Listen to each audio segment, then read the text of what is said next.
ప్రతి ఒక్కరికి పేరు పేరు నేను అందుకే చాలా లాంగ్ లిస్ట్ అయిపోతుందని చెప్పేసి సిద్ధప్ప గురించి చెప్పకుండా ఎలా ఉన్న కోట శ్రీనివాసరావు గురించి.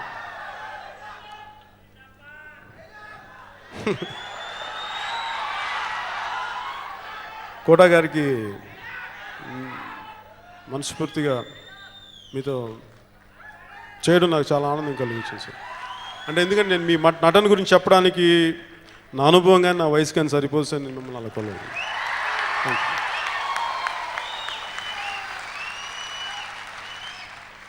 ఇక అలాగే నాతో నటించిన ప్రతి ఒక్క రఘుబాబు గారికి, నా ఫ్రెండ్స్ నురా శ్రీనివాస్ గారికి, ప్రతి ఒక్కరికి పేరు పేరున మీకు ప్రతి ఒక్కరికి పేరు పేరున నా కృతజ్ఞతలు. అలాగే నా హీరోయిన్స్గా యాక్ట్ చేసిన ప్రణీతి గారికి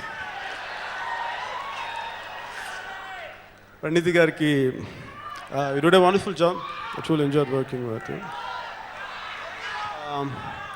Samantha, she's good.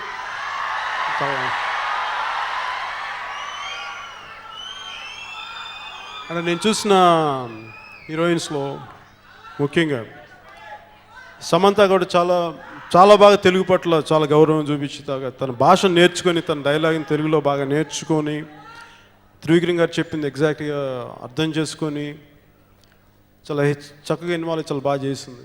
And also she one of చాలా బాగా డిసిప్లైన్ ఉన్న నాటి. I have great respect for Samantha. ఒక నటిగానే కాదు, ఈ మధ్య నేను చూసింది దిల్సుఖ్ నగర్లో బాంబ్ బ్లాస్ట్ జరిగితే ప్రభుత్వాలు మర్చిపోయిన, రాజకీయ నాయకులు మర్చిపోయిన సమంత మర్చిపోలేదు. అందుకనే తనకి చేతనైనంత స్థాయిలో ఒకరికో ఇద్దరికో అవయవాలు పోతే తిరిగి వాడికి ఆర్టిఫిషియల్ పరికరాలను వాళ్ళకి అందజేయగలిగాం. ఈరోజు ఇక్కడ లేదు స్టేజ్లో. దానివల్ల అనుకుంటే సమంత గారిని ఇంతమంది ప్రేమిస్తారు, ఇంత అభిమానిస్తారు. I would appreciate Samantha on this.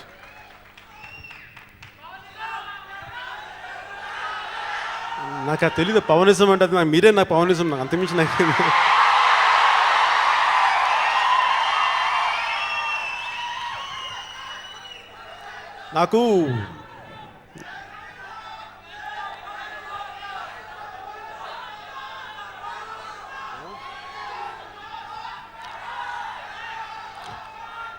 ఇంతమంది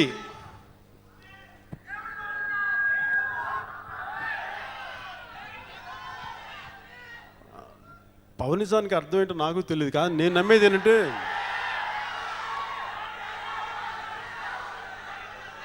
సమాజం కోసం, దేశం కోసం బతకడమే పవనిజం అయితే అది పవన్.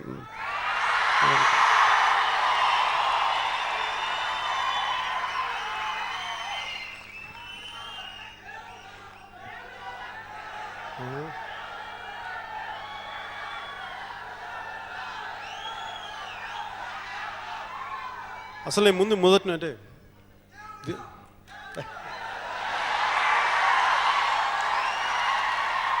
ముందుగా నేను దీన్ని కన్క్లూడ్ చేయబోయే ముందు, ముగించబోయే ముందు ఏంటంటే కొంచెం 10 నిమిషాలు చెప్తాను. చిన్నప్పుడు నాకు ఎప్పుడు సినిమా యాక్టర్ అవ్వాలనుకోలేదు. నాకు తెలిసి నేను అవ్వాలనుకుంది ఒక చిన్న పొలం ఉంటే ఒక చిన్న 5-6 మొక్కలు వేసుకొని ఒక రైతులో బతకాలి నా కోరిక, అంతకుమించి వేరే కోరిక లేదు. అది కూడా కొన్ని ఎకరాలు ఏం కోరుకోలేదు. మ్యాక్సిమం ఆ రోజు మా నాన్న ఒక ప్రభుత్వ ఉద్యోగి, నేను పెద్దగా చదువుకోలేదు కాబట్టి నాకు తెలిసి మేబీ ఒక 1/2 ఎకరం దొరికితే చాలా హాయిగా బతికేయచ్చు అని కోరిక ఉండేది. ఇప్పటికీ నేను ఆ రైతుగా బతకడానికి ఇంకా ప్రయత్నిస్తున్నాను లోపల, కానీ ఇప్పుడు దాకా కుదరలేదు. అది ఎప్పుడు కుదురుతుందో కూడా నాకు తెలియదు. అలా నాకు చాలా బలవంతంగా నాకు ఎంత ఇష్టం ఉందో లేదో తెలియదు, కానీ నాకు వేరే దారి లేక బలవంతంగా నన్ను సినిమాలోకి రావాల్సి వచ్చింది. నేను టెక్నీషియన్కి వెళ్తానన్నా కుదరలేదు, కానీ విధి నన్ను నటుడు కమ్మని చెప్పి నన్ను బలవంతంగా పుష్ చేసింది. ప్రతిసారి నాకు ఇష్టం లేని మొదటి సినిమా కూడా ఇంకా చేశాను. కానీ నేను కోరుకున్న సినిమా నాకు కొద్దిగా గొప్ప కొంచెం నచ్చింది, గోకులం సీతారామన్ నచ్చింది నాకు. కానీ నాకు బాగా నచ్చిన సినిమా నా ఓన్ చాయిస్ తీసుకొని నేను చేసింది తొలి ప్రేమ.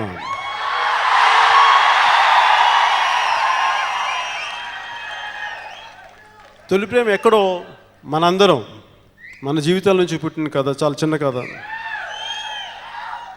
దాంట్లో పెద్ద గొప్ప విలన్స్ ఎవరు ఉండరు, గొప్ప రౌడీలు ఎవరు ఉండరు. కానీ మనకు తెలిసిన ఎమోషన్స్, మన చెల్లి, మన అక్క, మన నాన్న, మన కుటుంబాలు.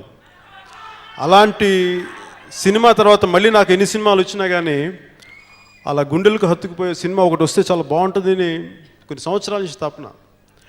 అది ఎదురు రావాలని నేను కోరుకుంటాను, అది ఎదురు రావాలని కోరుకుంటాను తప్ప నేను దానికోసం ఎంత ప్రయత్నం చేసినా కానీ జరిగేది కాదు. కానీ అది ఆ రూపం, దాని అలాంటి కథకి రూపకర్త శ్రీ త్రివిక్రమ్.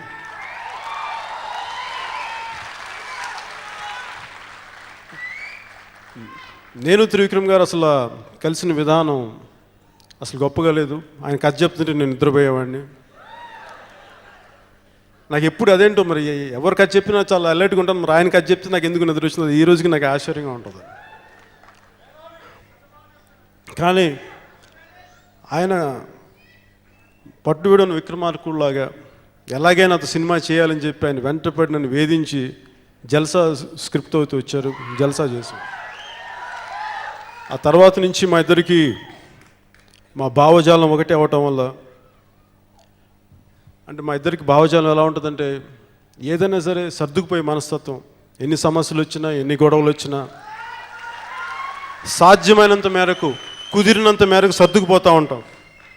ఇంకా తప్పదు, వేరే దారి లేదంటే తప్ప ఖచ్చితంగా ఎదురుతే అలా ఎలా ఎదురు తిరుగుతామంటే ఎవడు ఊహించినంతగా మేము ఎదురు తిరగలం, ఊహించినంత.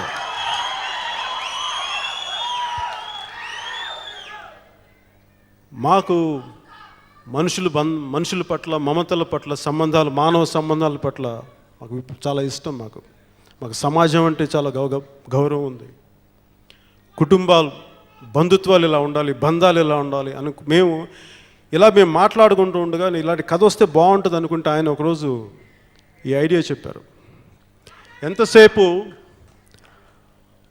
అత్త పాత్రని, మేనత్త పాత్రని చాలా చులకనగాను చూపించేలాంటి రోజుల్లో మేనత్త తల్లితో సమానం అన్న ఒక గౌరవమైన స్థానాన్ని తిరిగి తెలుగు చిత్ర పరిశ్రమకి ఇచ్చిన శ్రీ త్రివిక్రమ్ శ్రీనివాస్ గారికి నేను మనస్ఫూర్తిగా కృతజ్ఞతలు తెలియజేసుకున్నాను. స్త్రీల పట్ల, అక్క చెల్లెళ్ళ పట్ల గౌరవం, మర్యాద చూపించలేని సమాజం ఎక్కువ కాలం అన్నదు, చితికిపోదు.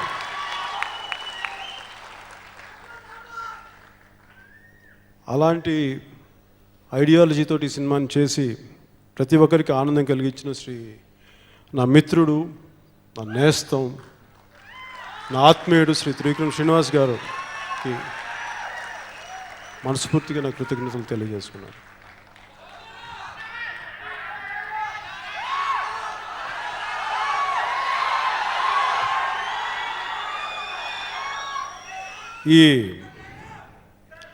అంటే మాకు ఒక సినిమా చేయడానికి ఈ కథ చేయడానికి కనీసం ఒక 3 సంవత్సరాలు తప్పన. కథ చేయడం ఎంత కష్టం అంటే, ఒక వైట్ పేపర్ ఇచ్చి, ఒక పెన్ ఇచ్చి, పక్కన ఒక ఇంక్ బాటిల్ పెట్టి కథ రాయరా అంటే అలా చూస్తూ ఉంటాం, తలగొక్కుంటాం. ఇక్కడి నుంచి కొన్ని రక్తబొట్లు రావాలి, కానీ కనీసం ఒక అక్షరం ఒక పెట్టాలంటే చాలా కష్టం. కథ తయారు చేయడం అంత కష్టం.